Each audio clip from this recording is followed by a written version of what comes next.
Sir வரல கட்டுங்க sir. Sir வரல.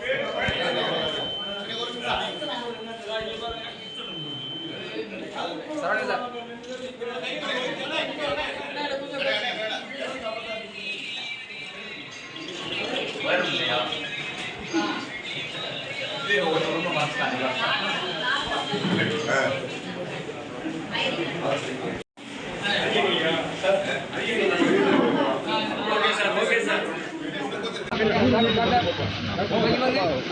பாபா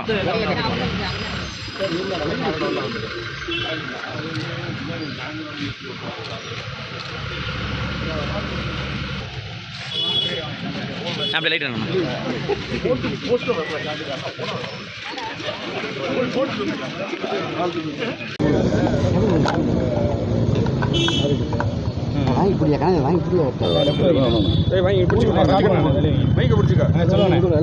நான் டாக்டர் சரவணன், அனைத்து இந்திய அண்ணா திராவிட முன்னேற்றக் கழக கூட்டணியோட வெற்றி வேட்பாளர் மதுரை பாராளுமன்ற தொகுதிக்கு இப்போ காலையில் 7 மணிக்கு முதல் ஆளாக என்னோட ஜனநாயக கடமையை ஆற்றி விட்டு வருகிறேன், வாக்கு செலுத்தி விட்டு வருகிறேன். இதையே நான் நம்மளுடைய தமிழக மக்களுக்கு, மதுரை மக்களுக்கு குறிப்பாக எல்லோரும் 100% வாக்களிக்கணும்.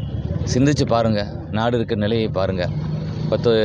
கடந்த ஆட்சியில் அதிமுக ஆட்சியில் புரட்சி அம்மா அவர்களுக்கு பிறகு புரட்சி தமிழர் எடப்பாடி அவர்கள் ஆட்சியில் எத்தனை திட்டங்கள் மதுரை வாக்காளர் பெருமக்களை சிந்தித்து பார்க்குறாங்க. 7,000-8,000 கோடிக்கான திட்டங்கள், எங்கே பார்த்தாலும் மதுரையில் பறக்கும் பழங்கள், ஃபேவர் பிளாக் சாலைகள், தெப்பக்குளத்தில் தண்ணீர் நிறச்சி போட்டிங் போகிற அளவுக்கு ஒரு வசதி, மீனாட்சி அம்மன் நம்மளோட மண்ணை மீனாட்சியுடைய ஆலயத்தை சுற்றி இருக்கிற மாசி வீதிகளில் பார்த்திங்கன்னா ஃபேவர் பிளாக் சாலைகள், அப்படி மிக சிறப்பாக 1,296 கோடியில் மதுரைக்கு குடிநீருக்கான திட்டம், முல்லை பெரியார்லேருந்து பாதாள சாக்கடை திட்டம், அப்படி எத்தனையோ திட்டங்களை கொண்டு வந்து வாழ்வளித்த அதிமுக ஆட்சி இப்போ திமுக அந்த 3.5 வருஷத்தில் பாடாப்படுத்துது அப்படின்னு எல்லாரும் சொல்கிறாங்க. விலைவாசி உயர்வு, வரிக்கு மேலே வரி, போதை மாநிலம், அம்மா கொண்டு வந்த திட்டம், தாலிக்கு தங்க திட்டத்தை மூடிட்டாங்க, அம்மா உணவகத்தை மூடிட்டாங்க, அம்மா மினி கிளினிக்கை மூடிட்டாங்க, அம்மா கொண்டு வந்த லேப்டாப் திட்டம், மாணவர்களுக்கு கொடுத்த திட்டத்தை இவங்க மூடிட்டாங்க. எங்களுக்கு பெரிய இடைஞ்சல் இந்த திமுக ஆட்சி.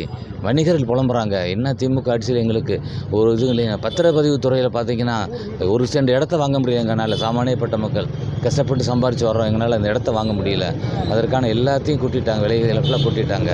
பத்திரப்பதிவு விலைகள் எல்லாமே எல்லா இடத்துலையும் முறைகேடு நடக்குது, ஊழல் நடக்குது திமுக ஆட்சியில்.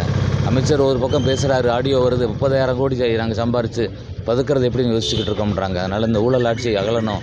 2026 ஒரு ஆட்சி மாற்றம் வந்துடும் எடப்பாடி தலைமையில் நாங்கள் நம்புகிறோம்.